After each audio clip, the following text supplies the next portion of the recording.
Bienvenidos a una nueva clase virtual, a la clase virtual número 5. Hoy vamos a ver el dogma central de la biología molecular, replicación, transcripción y traducción, así que va a ser una clase movida.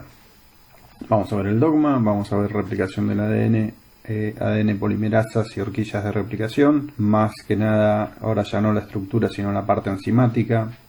Vamos también a ver qué son los fragmentos de Okazaki y las enzimas asociadas al proceso de replicación, la topología del ADN y los problemas que genera la replicación del ADN, qué son las mutaciones un poco más detalladamente y los mecanismos de proofreading para un poco tratar de controlar estas mutaciones. También vamos a ver transcripción, los moldes transcripcionales, las secuencias de inicio y stop, las bases del ARN y las propiedades de la molécula del ARN y una introducción a la organización de los genomas.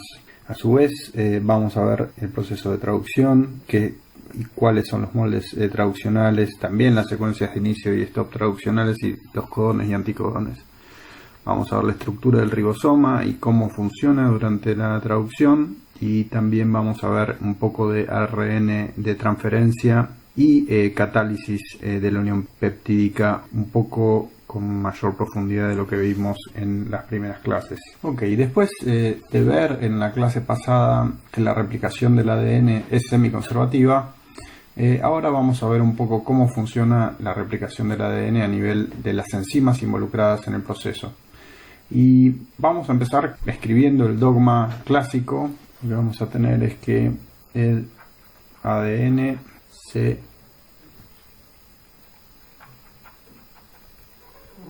transcribe a ARN y que el ARN se traduce a proteína. Lo que vimos en la clase pasada a su vez es que este ADN se replica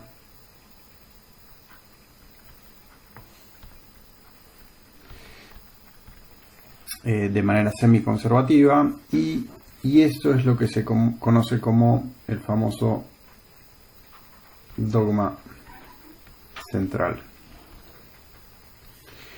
de la biología.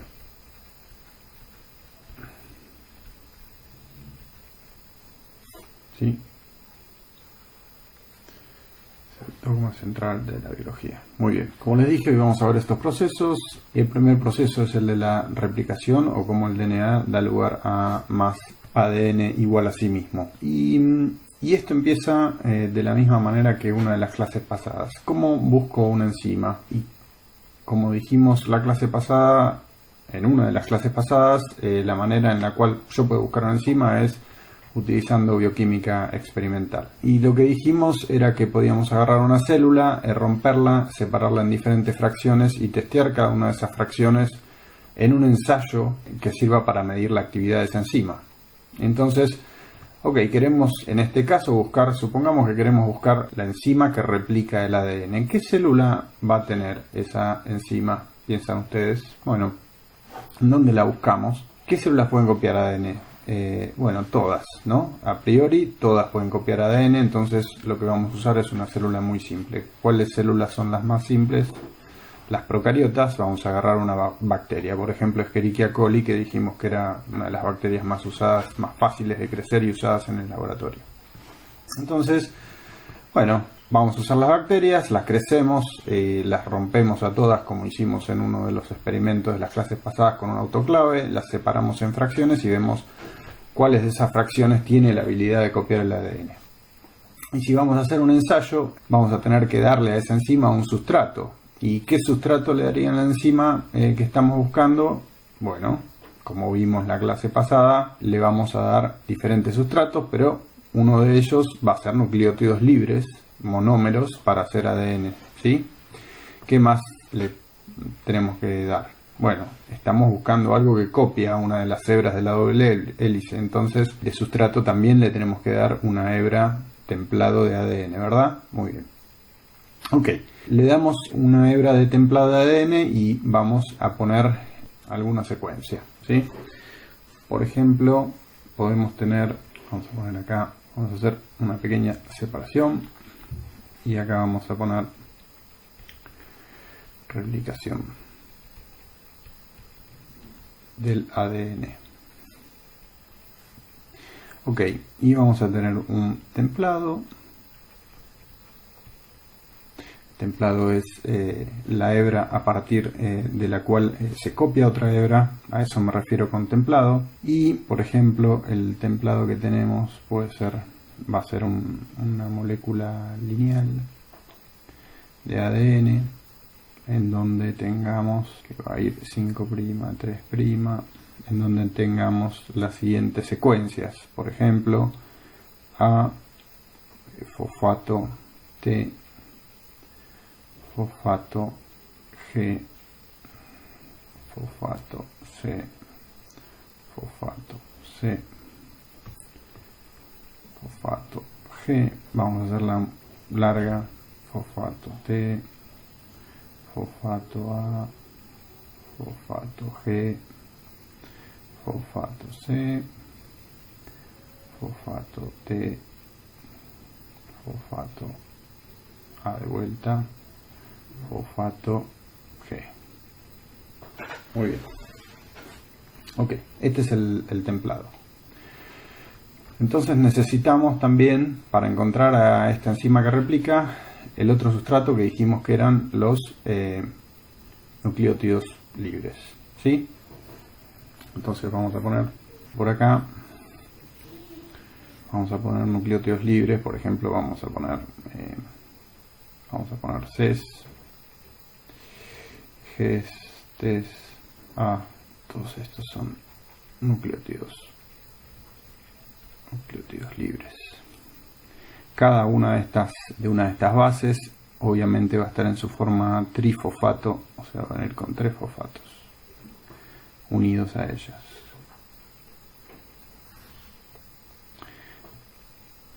Fosfatos, adenosina trifosfato, timidina trifosfato, guanina trifosfato, citidina trifosfato también. ¿Ok? Muy bien.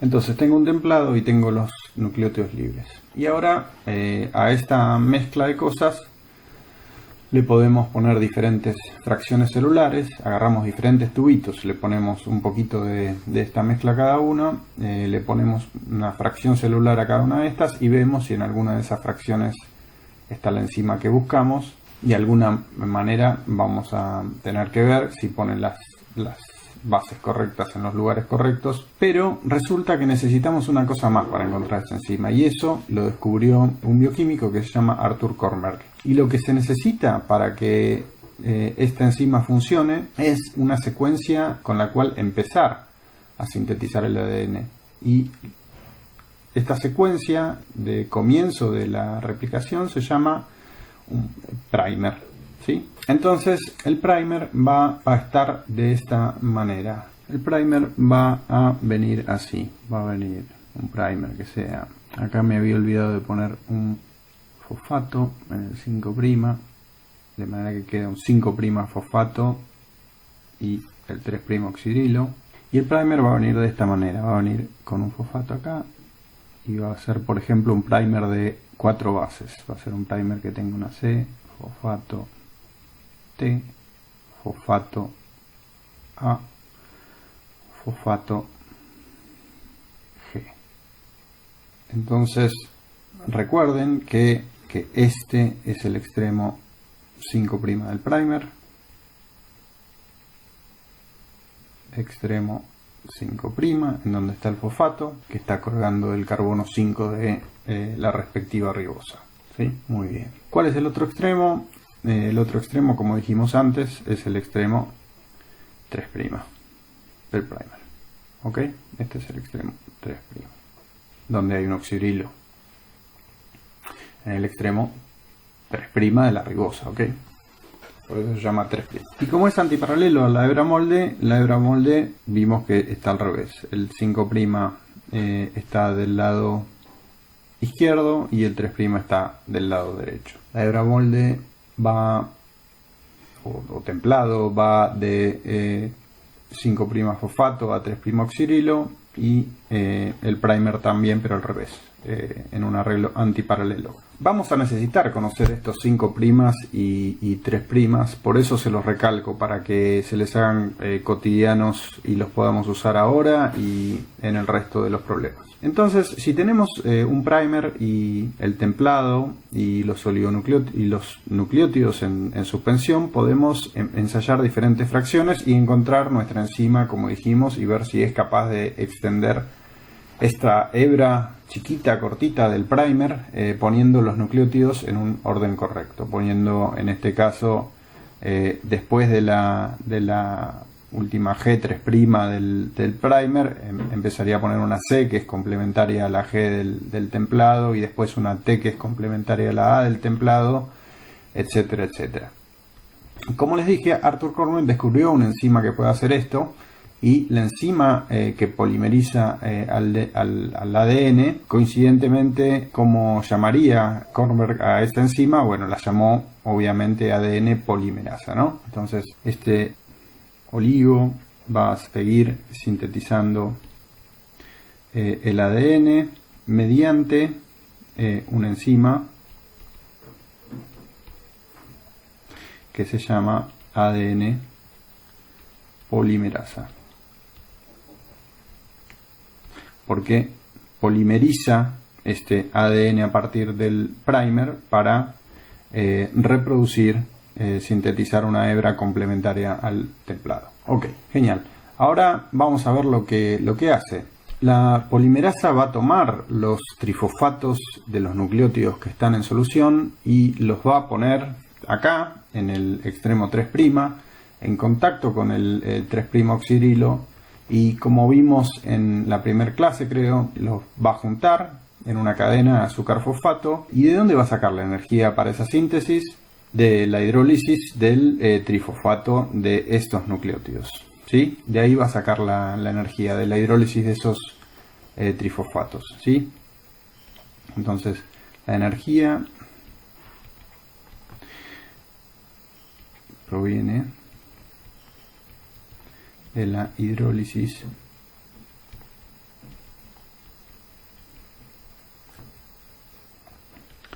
de los nucleótidos trifosfato.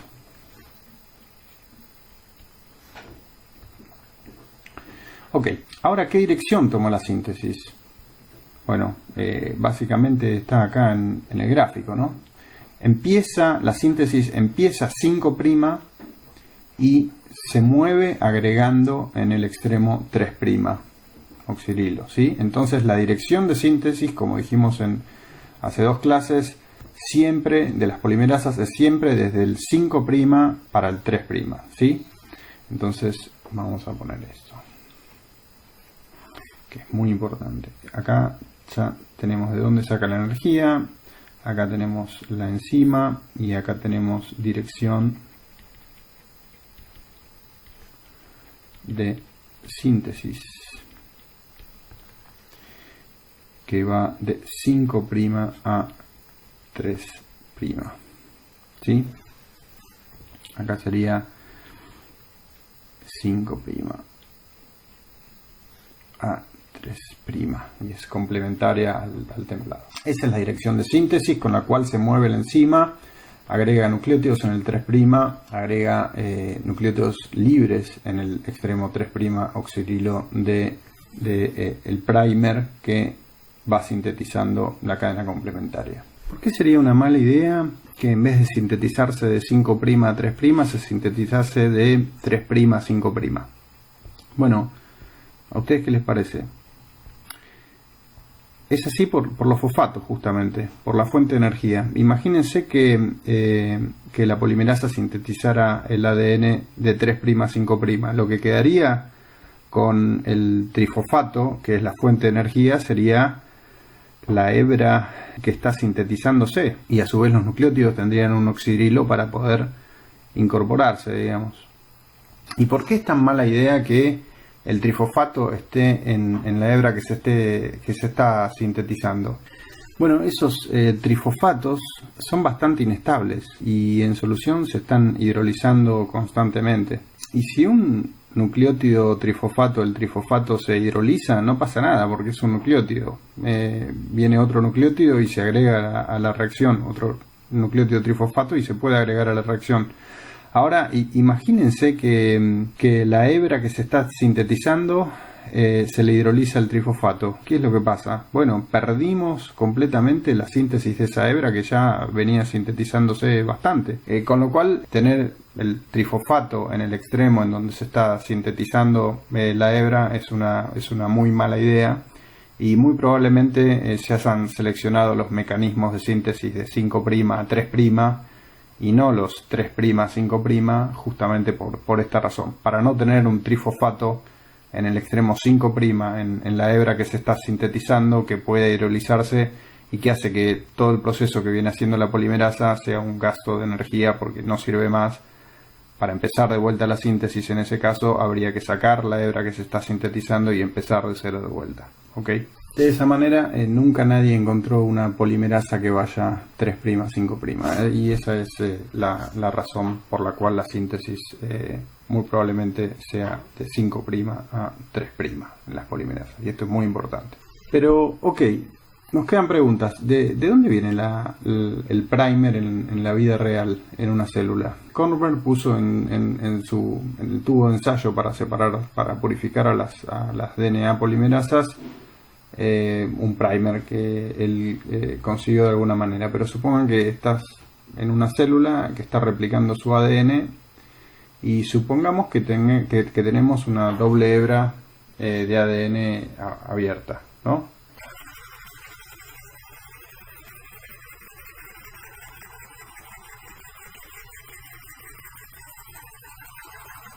Vamos a hacer la hebra. Vamos a hacer una horquilla de replicación.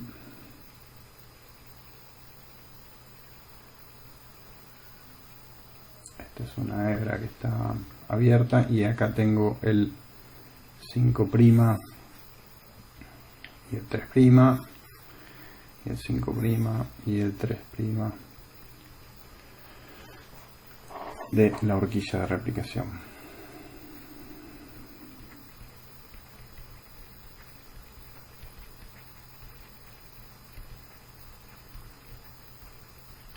El ADN se abre de alguna manera para replicarse.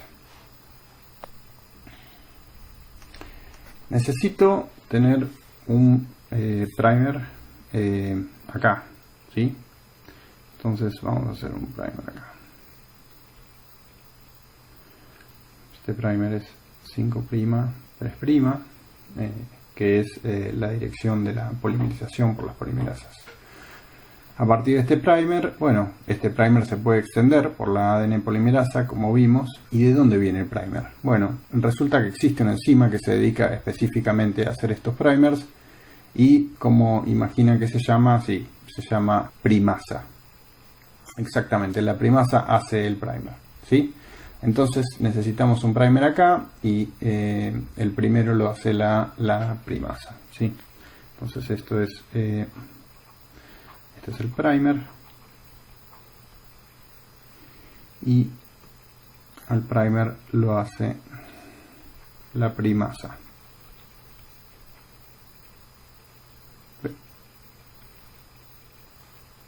Muy bien. Una vez que la primasa hace el primer, la polimerasa toma la posta y polimeriza el resto lo más bien. Ok, entonces básicamente una vez que está hecho el primer, la polimerasa agarra y hace el resto de la doble hélice hasta donde está abierto, ¿sí? Esto es obra de la ADN polimerasa. Ok, vamos a chequear cómo sería en la otra hebra, ¿sí? Ok, en la otra hebra sería algo así. Pongamos que tengo un primer acá.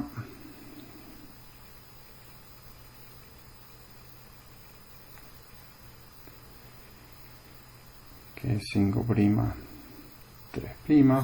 Esto obviamente el primer hace las uniones de puente hidrógeno con sus respectivas bases de la hebra molde o templado. Y la polimerasa sigue, después de que la primasa hizo el primer, la polimerasa sigue y polimeriza hasta donde termina el ADN. Polimeriza el ADN. Ok, pero como vemos acá la doble hebra está abierta un poquito más, entonces se hace otro primer acá, 5', 3', y acá sigue la polimerasa, lo mismo que antes, y esto también se abre y se abre y se abre más, y básicamente el proceso es el mismo, ¿sí? Se hace un nuevo primer y después del primer la polimerasa sigue hasta donde está el otro primer, ¿sí?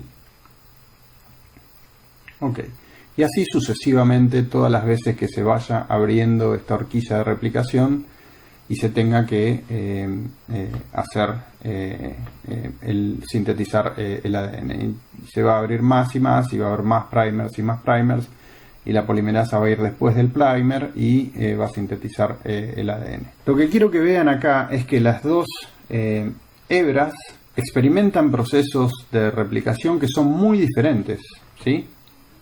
En una hebra con un primer, en la hebra de abajo, con un primer en la dirección 5', 3', es suficiente un solo primer para seguir polimerizando, y a medida que se abran más las dos hebras, la polimerasa va a seguir polimerizando con este primer porque solamente se va a abrir y no voy a necesitar un primer nuevo, ¿sí? Pero en la otra hebra, cuando seguís abriendo la doble hebra, tenés que seguir haciendo primers, ¿sí? Porque al irse abriendo deja expuestos nuevos fragmentos de ADN que necesitan un primer nuevo, 5', 3', para que la polimerasa a partir de ese primer pueda polimerizar el ADN. Siempre tenés que seguir haciendo primers en la otra hebra. De manera que estas dos hebras diferentes del ADN templado reciben dos nombres diferentes.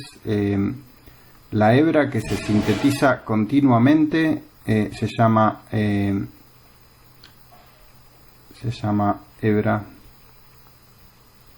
principal,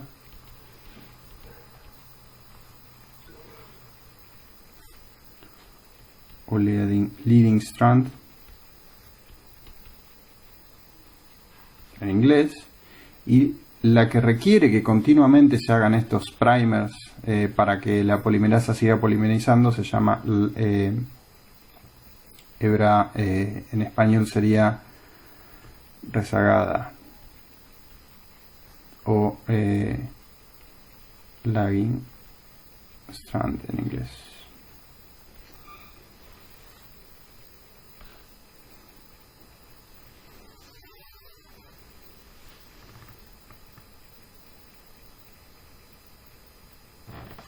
Y en esta hebra rezagada lo que quedan son todos estos fragmentos chiquititos de ADN entre una polimerización y el próximo primer que se llaman, fueron descubiertos por Okazaki y se llaman fragmentos de Okazaki, ¿sí? O sea que esto sería un fragmento. Cada uno de estos sería un fragmento de Okazaki.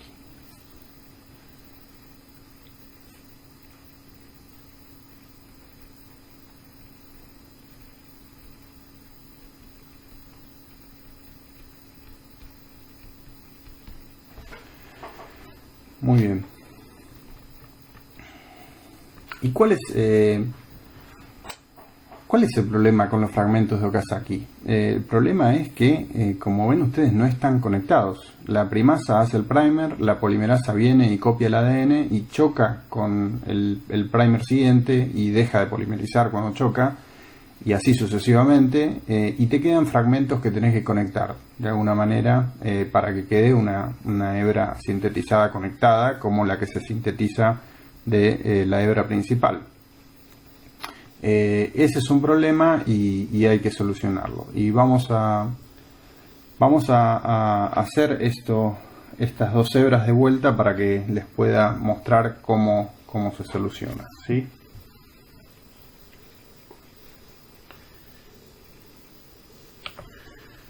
Y vamos a borrar esto.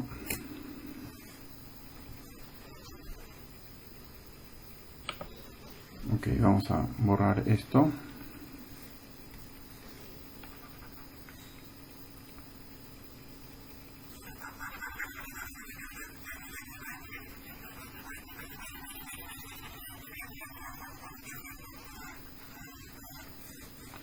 Y vamos a hacer de vuelta la horquilla de replicación. Vamos a tener esto así. Y acá vamos a tener todos nuestros fragmentos de Okazaki que nos quedaron después de la síntesis del ADN. Acá de este lado vamos a tener uno solo largo que continúa en esta dirección. Y acá me quedan estos gaps.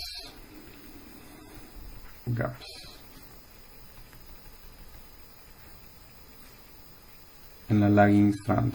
Estos son los fragmentos de Okazaki, como vimos antes.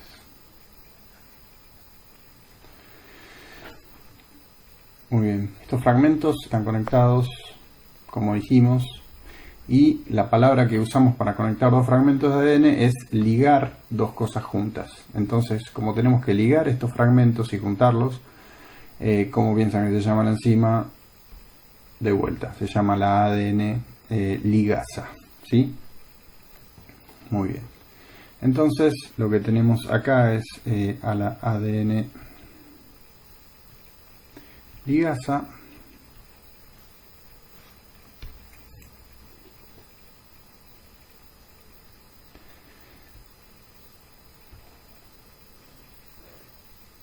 Y lo que hace la ADN ligasa, que la vamos a poner en rojo,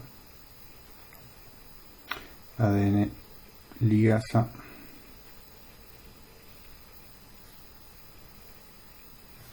es básicamente ir a estos pedacitos y juntarlos, ¿sí?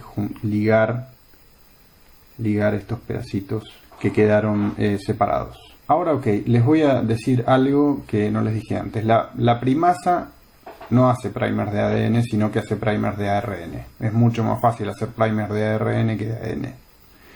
Y hay toda una maquinaria que se encarga de reemplazar estos pedacitos que quedaron de ARN por ADN. Y pueden ir a los libros y leerlo, pero el concepto general es el que dijimos antes.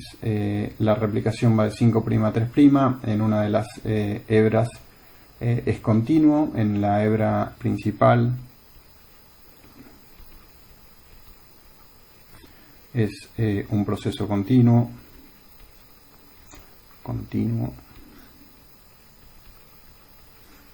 En la hebra rezagada es un proceso discontinuo, en donde se generan fragmentos y se requiere a la ADN ligasa para que esos fragmentos se junten, además de otras enzimas que sirven para reemplazar estos primers que dijimos que son de ARN y no de ADN. Ok, la replicación es un poquito más complicada, ya vimos la síntesis de ADN, pero para hacer eso tenemos un problema topológico. Vamos a de vuelta a borrar.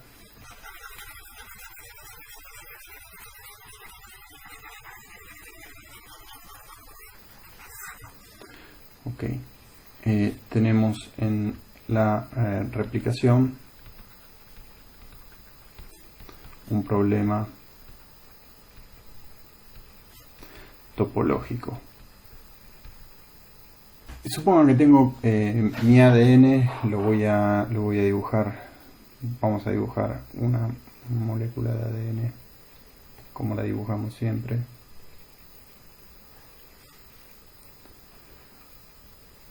Acá está la otra.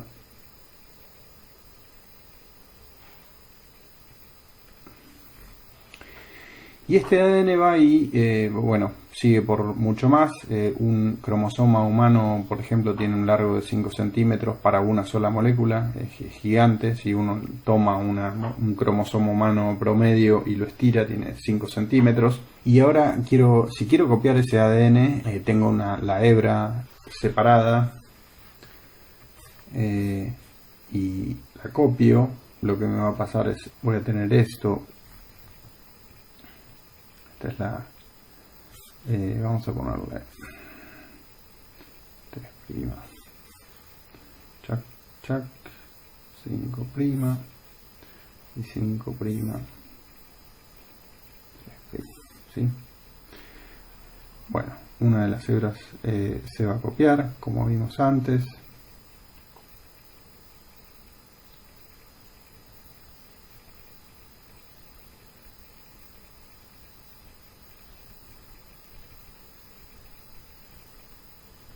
¿Sí? Y la otra hebra no lo voy a hacer de la manera que se tendría que copiar en realidad con los primers, pero se va a copiar también. ¿Sí? Se van a copiar las dos hebras. Y recuerden que estas dos hebras están alrededor y alrededor de la otra, y las hebras que se hicieron nuevas también lo mismo en toda su longitud. Estas dos nuevas hélices están entrelazadas entre ellas, y eso es un lío y es un problema, porque recuerden que después de replicarse lo que tiene que pasar es que las dos doble hélices nuevas tienen que separarse, por ejemplo, para ir a las dos células hijas nuevas en el proceso de mitosis, ¿sí? Y ese es el problema. Voy a tener dos moléculas que tienen que ir a dos células hijas nuevas, que van a ser los genomas de esas hijas nuevas. En un genoma bacteriano, por ejemplo, en donde esto es un círculo, los dos genomas bacterianos estarían totalmente entrelazados, y hay un teorema, como saben, que dice que dos círculos entrelazados no pueden separarse topológicamente. Es un teorema matemático que lo pueden ir a buscar en algún lado, no lo voy a mostrar acá, pero a no ser que hagamos un truco, tenemos que hacer algo para que este problema no esté más y se puedan dividir las dos nuevas moléculas generadas en dos células hijas. ¿Y qué hacemos? Bueno, lo cortamos, ¿no? Entonces se van a poder separar, si no es imposible. Entonces la célula básicamente lo corta, no hay otra manera. ¿Y cómo lo corta? Esto se puede representar de otra manera. A ver si lo podemos hacer de alguna manera más fácil. Yo tengo, lo vamos a hacer de una manera. Ok, bueno, supónganse que ya se replicó el ADN, y que voy a representar ahora la doble hélice como una sola hélice más grande, como una sola línea más grande, ¿sí? Esto ya es después de la replicación, ¿sí? Imagínense que esto es una y esta es la otra.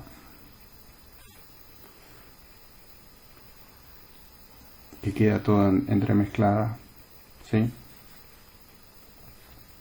Esto es una doble hélice. Y esto es otra doble hélice. Que están entremezcladas. Entonces lo que yo puedo hacer acá es cortar. Chac, chac. ¿Sí? Y resulta que hay una enzima que corta la doble hélice después de la replicación, y la pasa para el otro lado, ¿sí?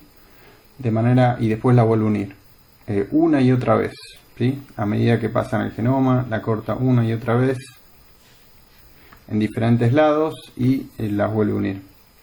Y al final lo que queda después de este proceso son básicamente dos doble hélices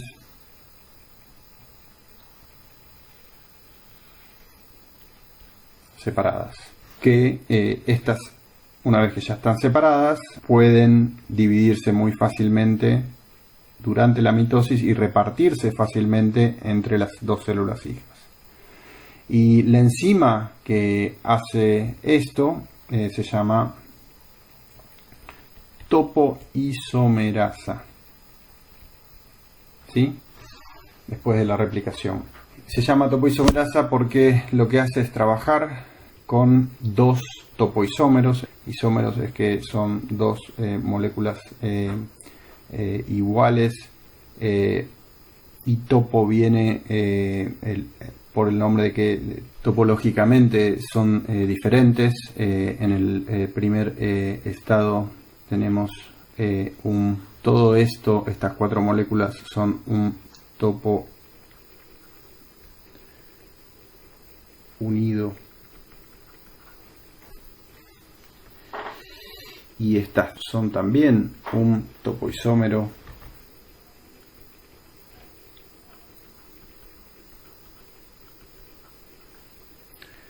pero esta vez separado. Y lo que hace la topoisomerasa es pasarnos el topoisómero de la forma unida, de las dos doble hélices unidas, a dos doble hélices separadas que pueden ser fácilmente segregadas en dos células hijas sin ningún problema. Otro problema con la replicación es la fidelidad en la replicación, y vamos a ver un poco de eso ahora.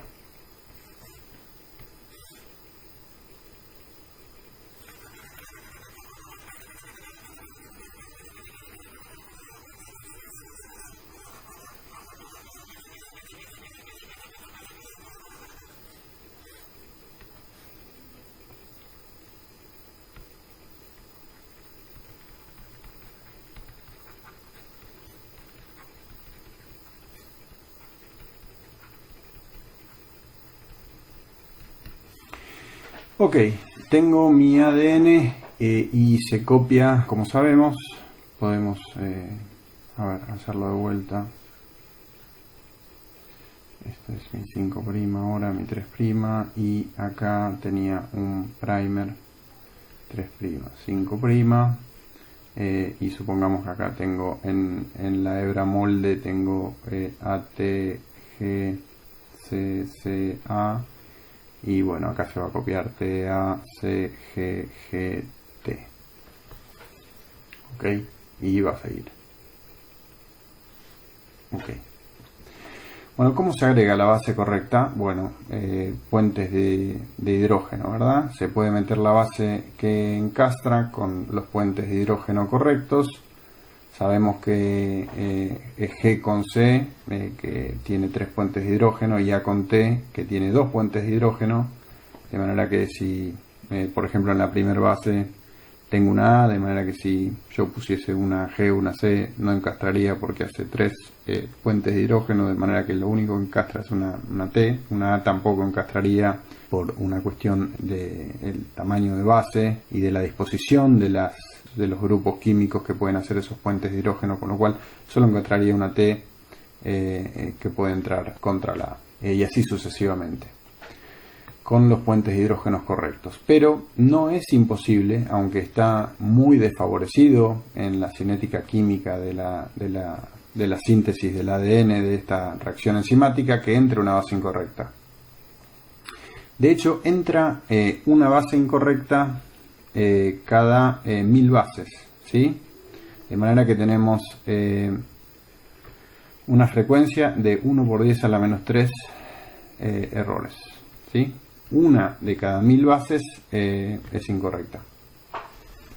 Les pregunto, ¿están contentos ustedes con este nivel de control? No. La parte codificante de un gen eucariota es de aproximadamente 3 kilobases, ¿sí?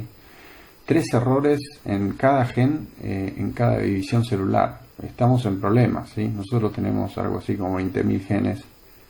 De manera que estaríamos en muchos problemas, y cada vez que se replica el ADN tenemos 3 errores por gen. Es necesario un control de calidad.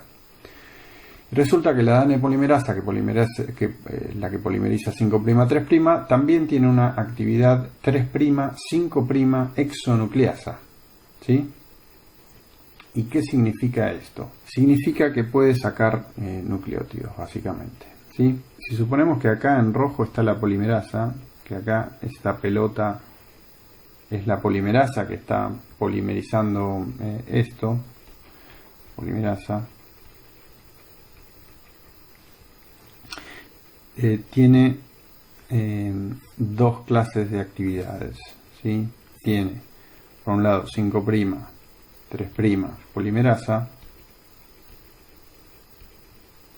pero por otro lado tiene 3', 5' exonucleasa.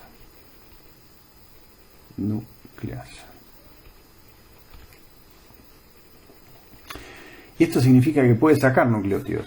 La probabilidad de sacar un nucleótido sube cuando entra un nucleótido erróneo, ¿sí? Porque hay, como los puentes de hidrógeno no se forman bien, ese nucleótido empieza a bailar un poco en el sitio de síntesis y por eso la actividad esa se llama una actividad de edición o proofreading en inglés, ¿sí? Esta actividad se llama actividad de proofreading o edición. Y con esta actividad el proceso de replicación llega a tener un error cada millón de bases.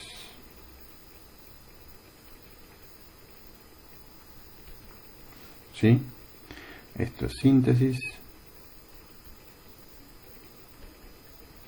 Esto es, lo vamos a poner acá, proofreading. Muy bien.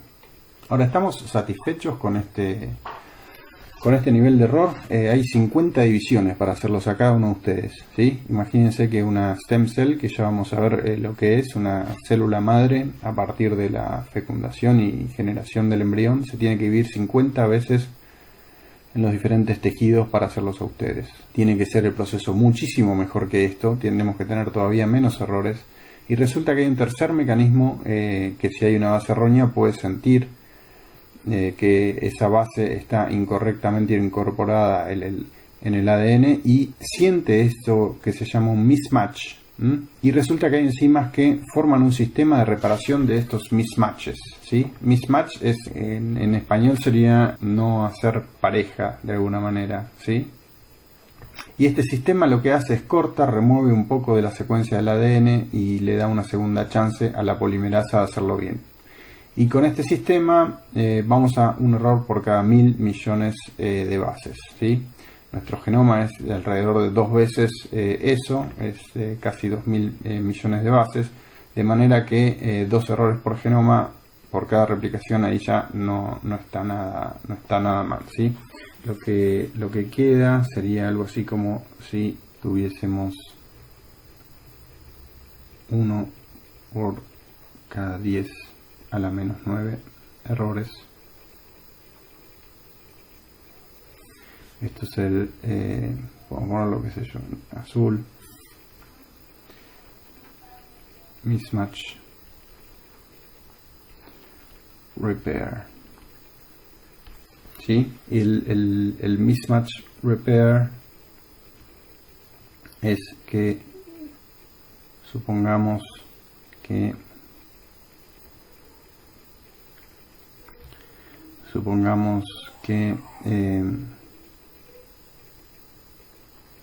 se generó un ADN en donde hay una base que está mal.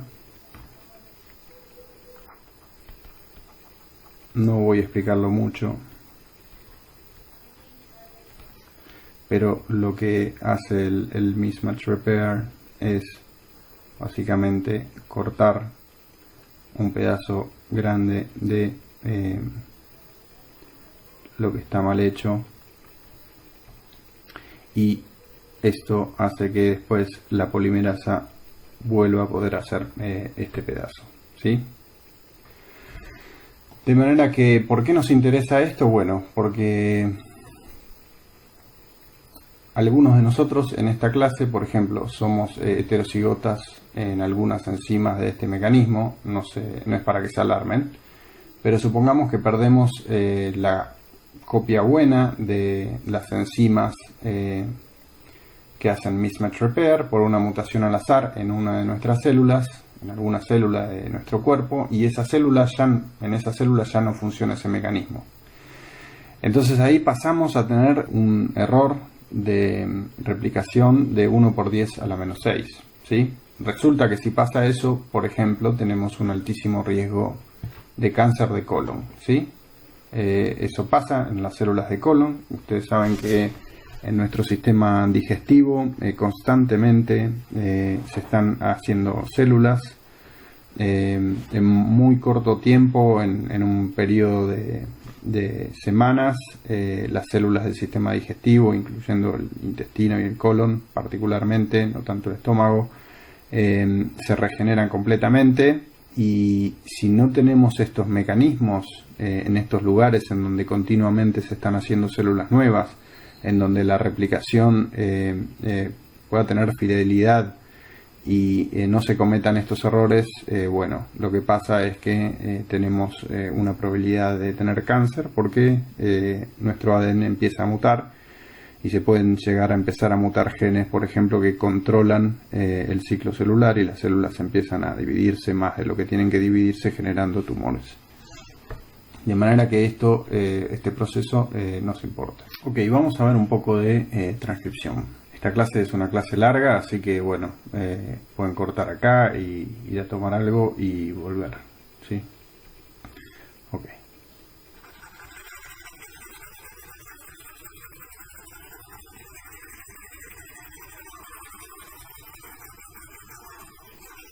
Vamos a volver al verde. Ok. Transcripción.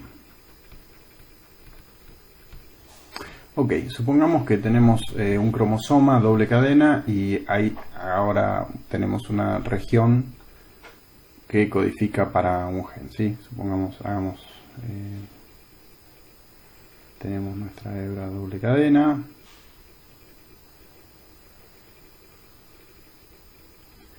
Y acá, en este pedacito que voy a hacerle así como un cuadrado, lo podemos hacer de otro color, vamos a pintarlo.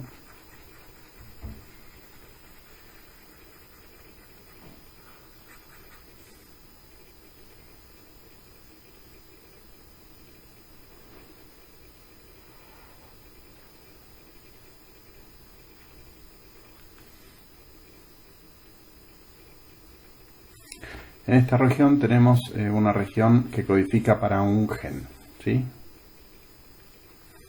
Ok, este es vamos a poner acá un gen.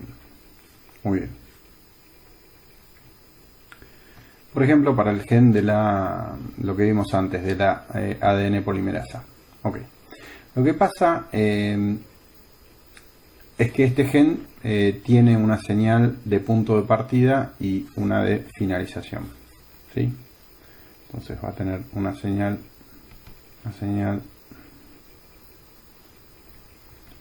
start, y también va a tener una señal stop. ¿Ok? Hay una señal que es una secuencia en el ADN que la célula sabe cómo leerla, llamada promotor, y bajo ciertas circunstancias este promotor recluta a una enzima que lo que hace es copiar el ADN de una de las hebras, ¿sí? Esta señal start se va a llamar promotor.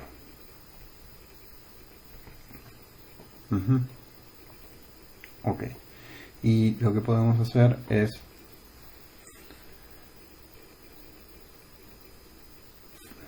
acá dibujar esto de una manera más abierta. Vamos a hacer esto.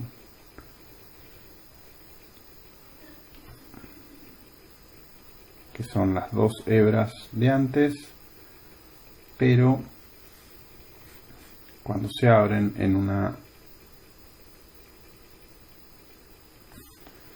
burbuja ahora transcripcional, ¿sí? Esta es la 5', 3', y esta es la 3', 5', 5', 3', 5'.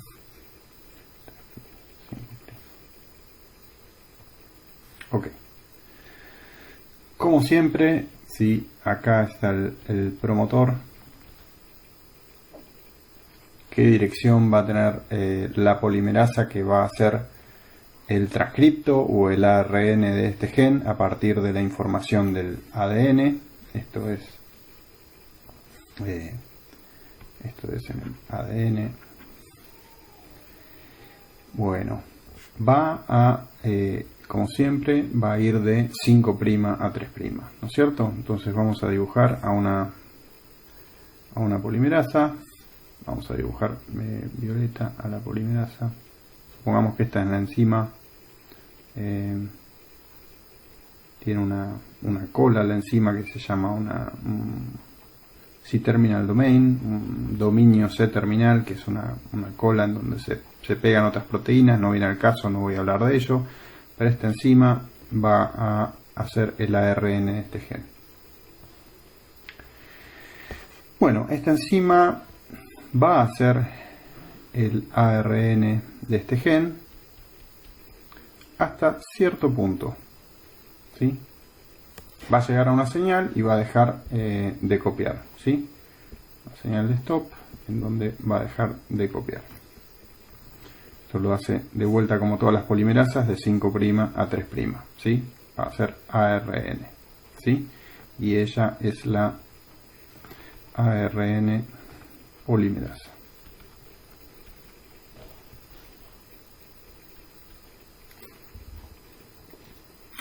Este proceso de copia se llama transcripción, ¿sí? Esta es la transcripción. ¿Por qué es una transcripción directa del ADN? ¿Sí? ¿Recuerdan cuáles son las diferencias entre el ADN y el ARN? Bueno, el ADN tiene un azúcar que es 2-deoxirribosa. El ARN es ribosa, o sea, tiene un oxidrilo en ese carbono 2'. Lo vamos a anotar acá, a ver. Vamos a borrar esto y vamos a anotar las diferencias.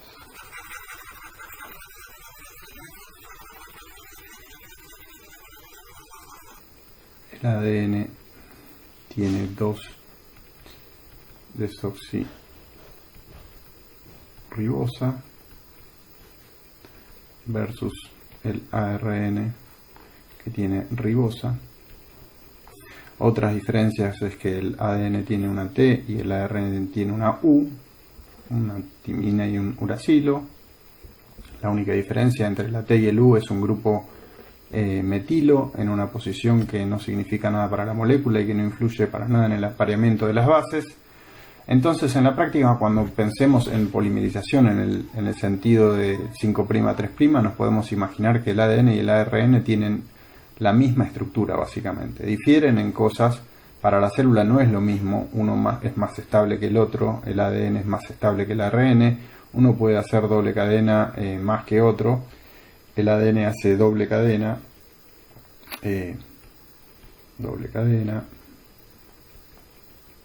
y es más estable,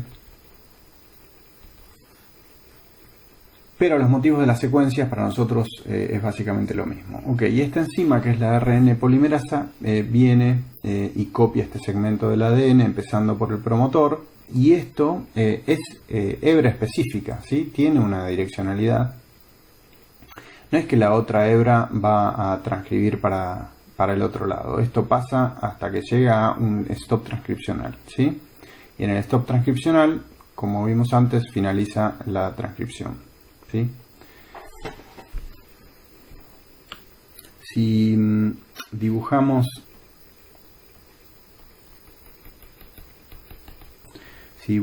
de vuelta el ADN que se está transcribiendo, esto 5', 3', 3', 5', y tenemos acá a la polimerasa que está haciendo el ARN de 5' a 3'.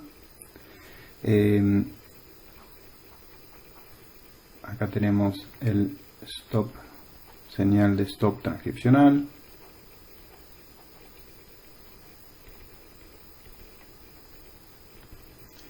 y acá tenemos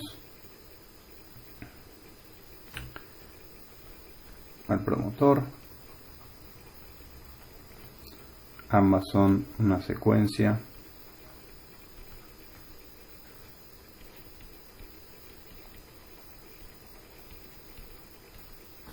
Y como dijimos, la ARN polimerasa copia de una hebra que se llama hebra molde.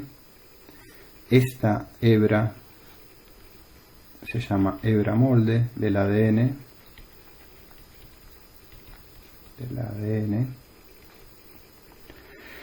Y la otra hebra, de la cual no se genera ningún transcripto, se llama hebra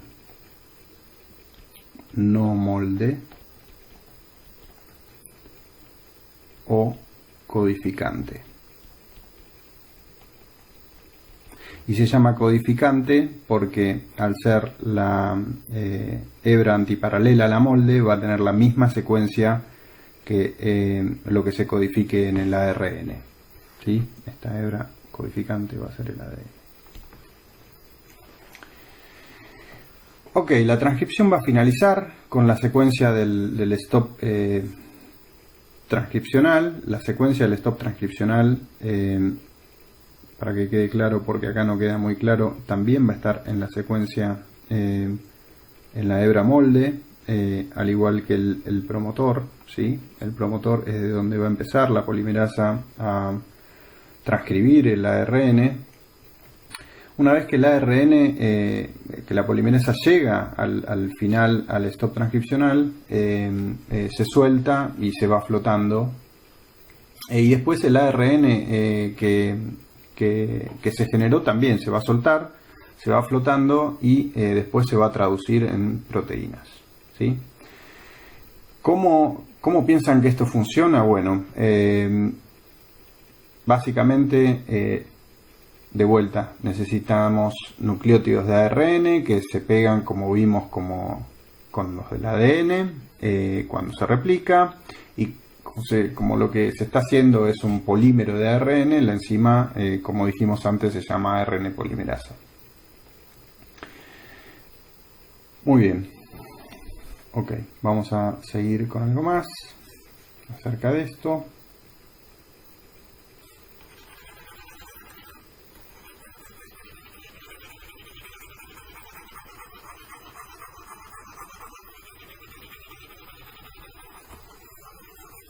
Ok, supongamos que si fuésemos una célula y tengo un genoma, tengo un gen que va de esta manera y acá tengo mi promotor ahora, ¿sí? Vamos que tengo acá mi genoma. Imaginen que esto es todo mi genoma, es larguísimo, o uno de mis cromosomas por lo menos, que es larguísimo. Y acá tengo un gen 1, tengo mi promotor a partir del cual se va a transcribir, y también tengo mi stop a partir del cual va a terminar la transcripción. También puedo tener otro gen con su promotor y con su stop, por ejemplo acá, ¿sí? Puedo tener acá otro gen que ahora el promotor esté para el otro lado, ¿sí? Acá tengo mi promotor y mi stop. Este es el gen 2. Y acá tengo otro gen que este también puede ir para el otro lado de vuelta. Gen 3, gen 2, gen 1. La direccionalidad de estos genes diferentes pueden ir para ambos lados. Lo importante es que la polimerasa viene con otras enzimas asociadas que le ayudan a reconocer el promotor y saben dónde empezar. ¿Pero qué hebra se copia? Bueno, el primer gen lo va a hacer, un ARN simple cadena de 5' a 3', complementario a la secuencia de abajo, ¿sí? Si esto es 5', 3', el primer gen lo que va a generar es una secuencia 5', 3', complementaria a esta, ¿sí? Vamos acá a marcarlo.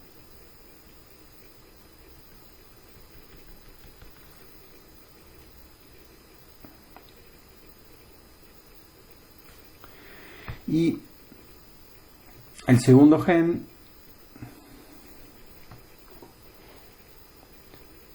va a serlo complementario a la secuencia de arriba, ¿sí? Entonces va a ser un mensaje que va a ser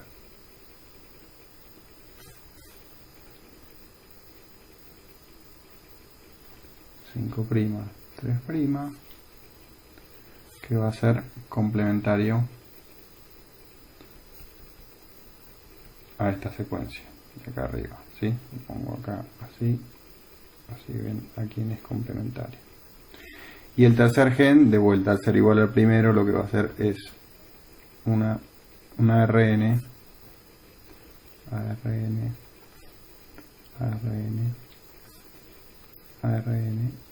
complementario a la de abajo, ¿sí? ARN y ARN, que lo vamos a hacer acá, va a ser igual en verde, ¿ok?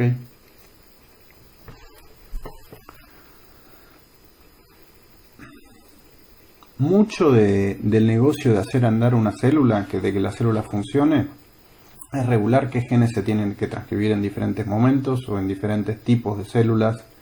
Por ejemplo, en el cerebro se transfieren algunos segmentos de un genoma que tienen genes para que el cerebro funcione y en pulmón otros. La identidad de esos tejidos depende de los genes que se están transcribiendo y toda esa maquinaria en la que están envueltos, los factores de transcripción y otras moléculas, es el campo de la regulación genómica, ¿sí? Y vamos a hablar de eso en algún momento, estudiando un gen particular que se llama un operón en particular, que son varios genes juntos, que es el operón LAC en bacterias, ¿sí? Ok, pero esto es para que vean que la hebra molde puede estar tanto en una hebra del ADN como en la otra, ¿sí? Hay genes que van en diferentes direcciones en el genoma, y tanto una hebra como la otra, depende en dónde esté su promotor, va a reclutar a la polimerasa y hacer que se hagan ARNs en partes diferentes, pero de sus dos hebras, ¿sí? Ok. Muy bien. Podemos seguir.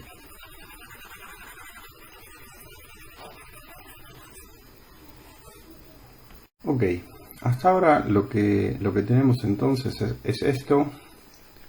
Tenemos al ADN que pasa al ARN y esto proteína. Vimos que el ARN se sintetiza a partir del ARN mediante la transcripción.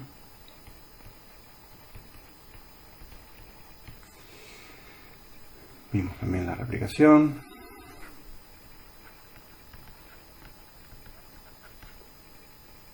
La transcripción, el nombre de transcripción viene porque es una copia directa, letra a letra, y el ARN finalmente va a proteína por el proceso de traducción.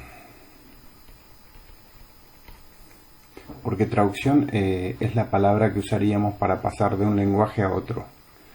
Y esto, pasar de un ácido nucleico a una proteína, es pasar de un lenguaje a otro, ¿sí? Son diferentes. No es como pasar del ADN al ARN, que es simplemente una transcripción. Las bases son más o menos las mismas. Acá estamos pasando a otro. Muy bien. Ok, ¿por qué se llama este conjunto de moléculas y actividades el dogma central? Bueno, Francis Crick le puso este nombre, y de hecho lo que dijo en realidad es que la información fluye de los ácidos nucleicos a las proteínas y no va para atrás, ¿sí? Vamos a hablar ahora de este último paso, que es la traducción, ¿sí? Hoy vamos a hablar en esta última parte de la clase de esto.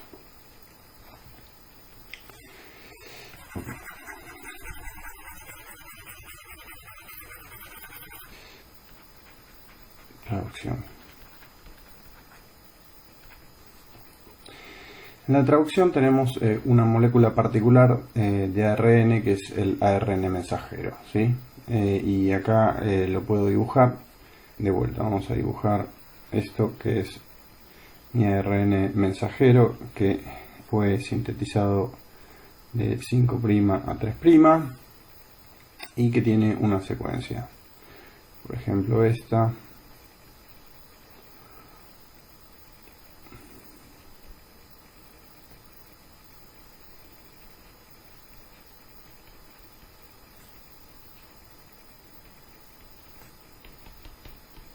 Y que sigue un momento en donde tengo esta secuencia. Y sigue. Ok. Este es mi transcripto y va a ser traducido en proteína. Se va a traducir mediante el uso de una tabla de doble entrada que se llama el código genético. Y la regla, este algoritmo de traducción es bastante simple. Empezás en el principio del transcripto, en el 5' y buscas la primera ocurrencia de AUG mediante el uso de una maquinaria que vamos a ver cuál es ahora. Son los ribosomas. Ahora vamos a ver cómo es. Pero básicamente uno lee desde el 5' con esa maquinaria y busca la primera ocurrencia de un AUG. ¿Por qué AUG? No lo sabemos. De alguna manera la vida eligió AUG y ahí empezamos. Después de esto, una vez que encontramos el AUG,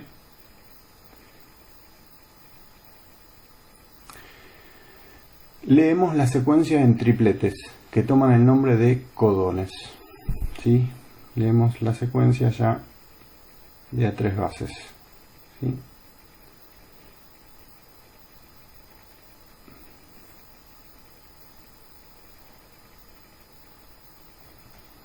Son los tripletes,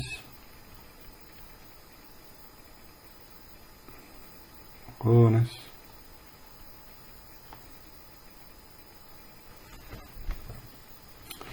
Y después, básicamente con esta maquinaria lo que uno hace es, se continúa hasta que se encuentra uno de estos posibles tripletes. UGA, que acá está marcado, pero también se puede encontrar un UAA o un UAG, y la traducción termina ahí. ¿Sí? Ok. ¿Cuántos posibles tripletes puede haber? Y bueno, es una cuestión de posibilidades, como lo que venimos calculando para las moléculas de ADN y las proteínas. Puede haber, serían tres posiciones de bases y 4 bases posibles en cada una de esas posiciones, de manera que sería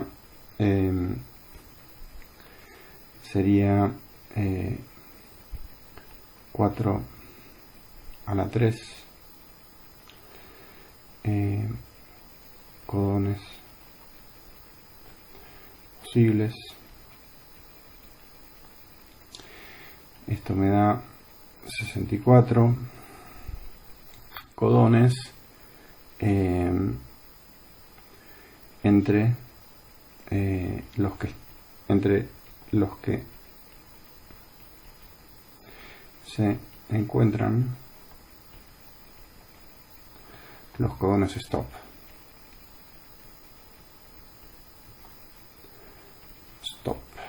Que detienen la traducción y que son estos 3 que definimos antes. Ok, y estos serían 64 menos 3, 61 codones, especifican los aminoácidos de las proteínas, ¿sí? Es una tabla de doble entrada, como dijimos antes, que se entra por el codón y ves qué aminoácido tenés. ¿Cuántos aminoácidos hay? Me imagino que lo saben, pero hay 20 aminoácidos, ¿sí? Y hay 61 codones, con lo cual esto implica que hay redundancia de codones para cada aminoácido. Algunos aminoácidos están codificados por más de un triplete de un codón, pueden ir a los libros. Usualmente en la última página de los libros de biología molecular está el código genético, se los podemos pasar también y verlo. Por ejemplo, el primer codón que en esta molécula y siempre va a ser una metionina, en este caso vamos a poner, este va a ser una metionina. El segundo, si se fijan en estas tablas de doble entrada del código genético, va a ser una lisina, y después vienen dos treoninas, ¿sí? Uy, ahí estamos. Fíjense que estas dos treoninas vienen de dos codones que son diferentes, son solo un poquito diferentes, la última base es diferente, pero los dos codifican para treoninas, ¿sí? Cada aminoácido tiene más de un codón que los codifica. Y así la traducción sigue, codificando para más aminoácidos hasta que termina. Y así es como hacemos una proteína. Tenemos una orden escrita en el ARN, se manda a la fábrica de los ribosomas y te mandan una proteína traducida. Este es el código genético. Y este código genético es esencial en todas las formas de vida, es universal. Y esto es algo increíble. ¿Qué nos dice esto? Nos dice que toda la vida usa el mismo código genético, ¿no? Hay diferencias muy chiquitas entre procariotas y eucariotas, pero es esencialmente igual. No parecería ser que el código genético es diferente, y es la única manera de hacer proteínas en toda la vida en la Tierra, de manera que el hecho de que toda esta vida use el mismo código genético es una evidencia bastante fuerte de que toda la vida existente desciende de un ancestro común, ¿sí?, que usó el mismo código genético. Porque si hubo evoluciones independientes de la vida, sería muy poco probable que tengan el mismo código, ¿no? Muy bien. Acabamos de ver la traducción, de manera que de una manera un poco código de computadora, pero la célula no lo hace de esta manera. Y vamos a ver un poco cómo sucede en más detalle, ¿sí? Ok, hay una maquinaria gigante que es el ribosoma. ¿Sí? Vamos a borrar esto para ver cómo funciona el ribosoma.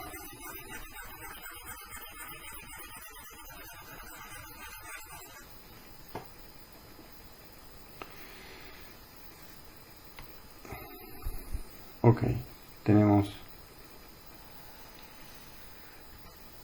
nuestro ARN mensajero.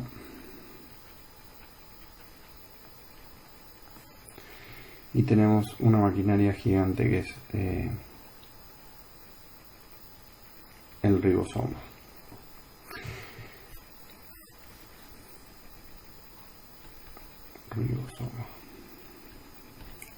Y el ribosoma consiste en proteínas y ARN. Es una estructura gigante que lee los codones. Y esta es la razón por la cual Francis Crick volvió locos a todos. En su momento se pensaba que el ARN era una estructura tridimensional de bolsillos en donde se unían directamente los aminoácidos. Y Crick, que no hacía muchos experimentos, pero que pensaba bastante, igual que Watson, un poquito más que Watson en realidad pensaba Crick, me parece, dijo que si yo hubiese diseñado la vida, habría hecho el proceso de traducción con moléculas adaptadoras. Y la molécula adaptador sería alguna clase, según él, de ácido nucleico que se pegue al codón en un extremo y que se pegue a un aminoácido en el otro, y después vendría otro adaptador de estos con el aminoácido siguiente y de alguna manera se catalizaría la unión entre ellos. Para sintetizarlo de alguna manera, si yo acá en la molécula de ARN tengo dos codones, este es el codón 1 y este es el codón 2, yo tendría una especie de molécula adaptadora que reconoce esto y que lleva al aminoácido número 1 codificado por el codón 1, y después viene otra molécula adaptadora que reconoce al codón 2 y que del otro lado tiene al aminoácido número 2 y de alguna manera se cataliza entonces después la unión entre estos dos aminoácidos. Y así, básicamente, sucesivamente, hasta que se hace la cadena de proteínas.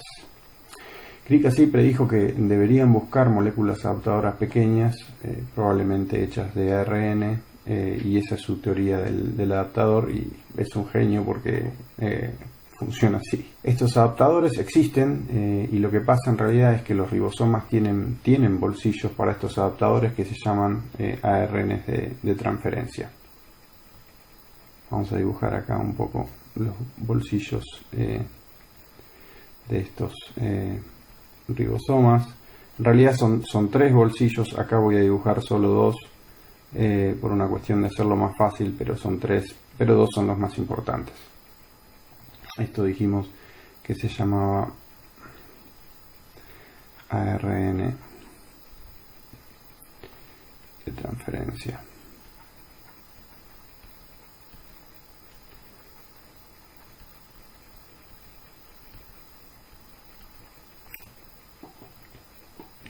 Estos ARN de transferencia tienen un anticodón que se puede unir a los tripletes y tiene agarrado del otro extremo, como dijimos, el aminoácido correcto para cada codón según el código genético.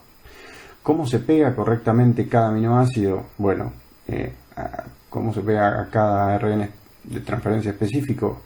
Bueno, como todo, hay una enzima específica para cada pareja de ARN de transferencia y aminoácido, y su función específica es unir este aminoácido, por ejemplo prolina, con su anticodón, con su ARN de transferencia con anticodón específico, y así hay tantas enzimas transferasas como pares de ARN de transferencia aminoácido haya que armar.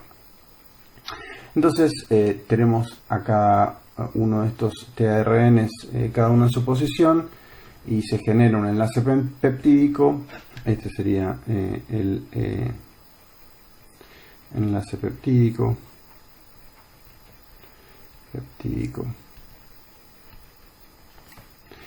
Esta parte de acá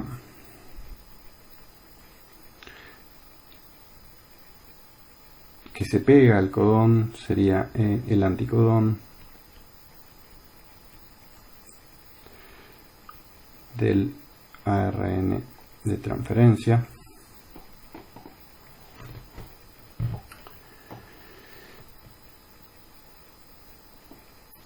Y lo interesante de este proceso es que la catálisis para generar el enlace peptídico no es una catálisis llevada a cabo por proteínas, sino por ARN del ribosoma. Dijimos que el ribosoma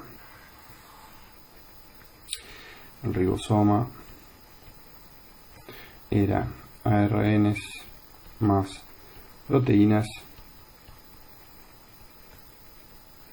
y en este caso los ribosomas son la parte del ARN de los ribosomas es lo que cataliza la unión peptídica.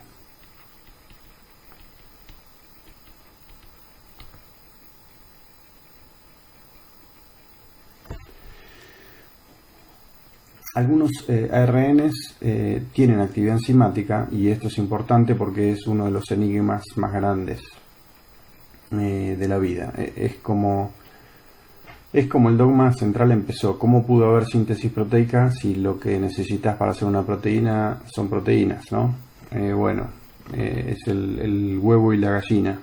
La catálisis que se da en los ribosomas, esto que los ARNs pueden ser catalizadores de la unión peptídica, probablemente es un eco de un mundo antiguo de hace unos 3 billones de años, en donde solo había moléculas de ARN en el comienzo de la vida. El ARN era probablemente el catalizador para la mayoría de las reacciones, y aún quedan algunas evidencias como esta, la formación del enlace peptídico, ¿sí? Ok, y esto sigue así. Una vez formado el enlace peptídico, el primer tRNA se libera y el ribosoma avanza a un lugar. Viene el siguiente tRNA, se genera una nueva unión peptídica y así hasta el stop traduccional, en donde el ribosoma se libera de la molécula de ARN mensajero y la traducción termina. Ok, esto luce como algo así. Básicamente lo vemos desde este lado. Si acá de vuelta hacemos 5', 3', ARN mensajero, y acá tenemos al ribosoma,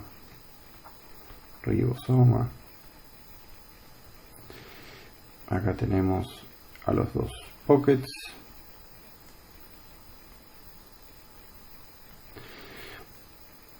los ARNs de transferencia se mueven en esta dirección de movimiento ARN de transferencia, y de este pocket básicamente van haciendo una proteína que el extremo que primero sale de la proteína, así como la síntesis de los ácidos nucleicos tiene una direccionalidad, las proteínas también, y lo que primero se sintetiza es el extremo N-terminal. Esta es la proteína. Y por acá sale el ARN de transferencia. Una vez que se transfiere se hace la unión peptídica, y acá está el aminoácido 1, aminoácido 2, aminoácido 3, y acá está el 4 y acá el 5. ¿Sí?